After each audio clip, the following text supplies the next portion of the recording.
Paano nga ba maging isang ama? Mga katanungan na pumapasok sa isipan mo magkatapos mong magkaroon ng asawa.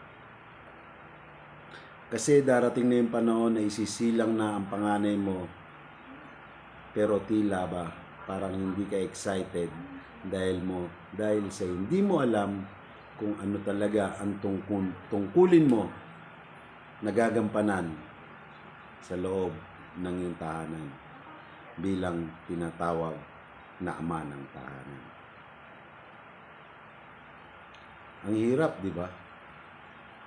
Lalo na kung nakapag-asawa ka ng napakaaga, wala pa sa panahon, mahirap talaga.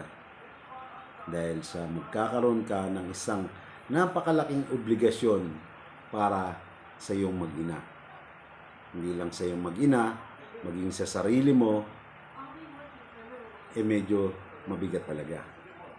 Pero ganun pa man, hindi magiging mabigat ang mga bagay-bagay kung naghahari ang pagmamahalan sa loob ng pamilya. Ibig sabihin, kung kayong dalawa bilang mag-asawa ay nagkakaintindihan at nagkakaunawaan, maaaring yung mga bagay na mahirap ay magiging madali lamang sapagkat ang lahat ng bagay ay napag-uusapan. Lalo na kung ikaw yung magiging tunay na responsable bilang isang magulang o isang ama ng tahanan. Hindi ko alam bakit ko naisip, bakit ko nasabi to, dahil ako talaga namang failure sa mga ganung bagay. Ngunit naibabahagi ko nga siguro dahil nga sana para sa mga darating pang mga henerasyon o sa mga bagong sibol na papasok sa larangan ng pagpapamilya ay maisip yung mga bagay na kailangan nilang gawin bilang responsableng ama ng tahanan.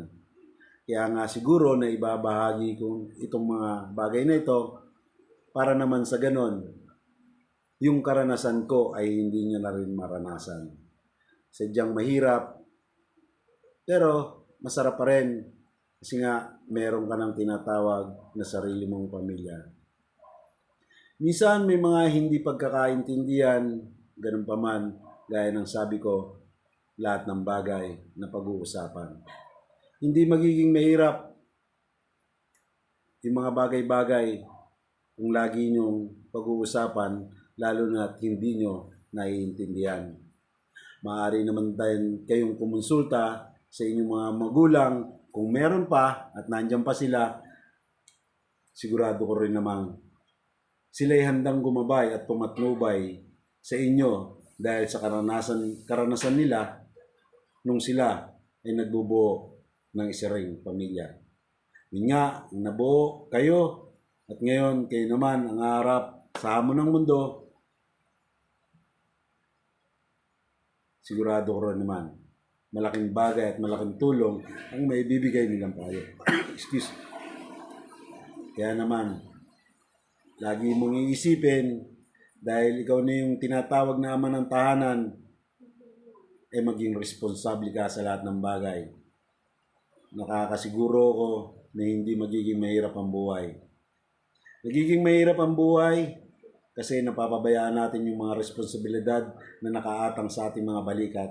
Kaya naman, nagkakaroon din ng hindi pagkakaunawaan dahil nahihirapan na rin yung kasama natin sa buhay kung paano pa itataguyod ang pamilya na binuo yung dalawa.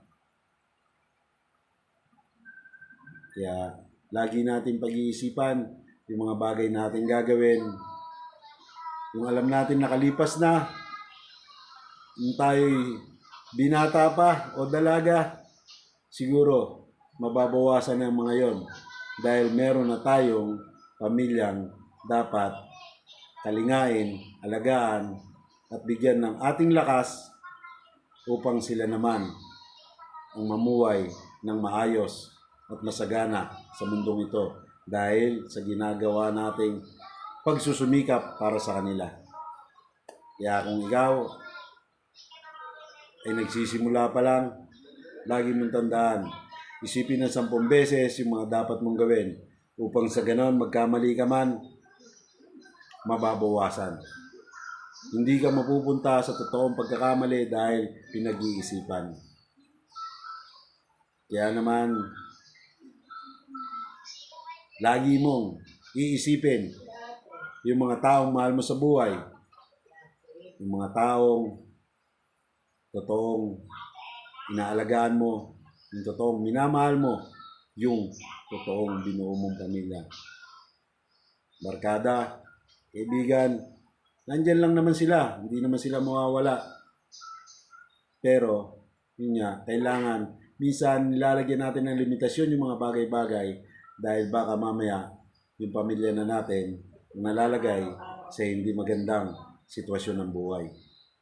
Lagi mong isipin,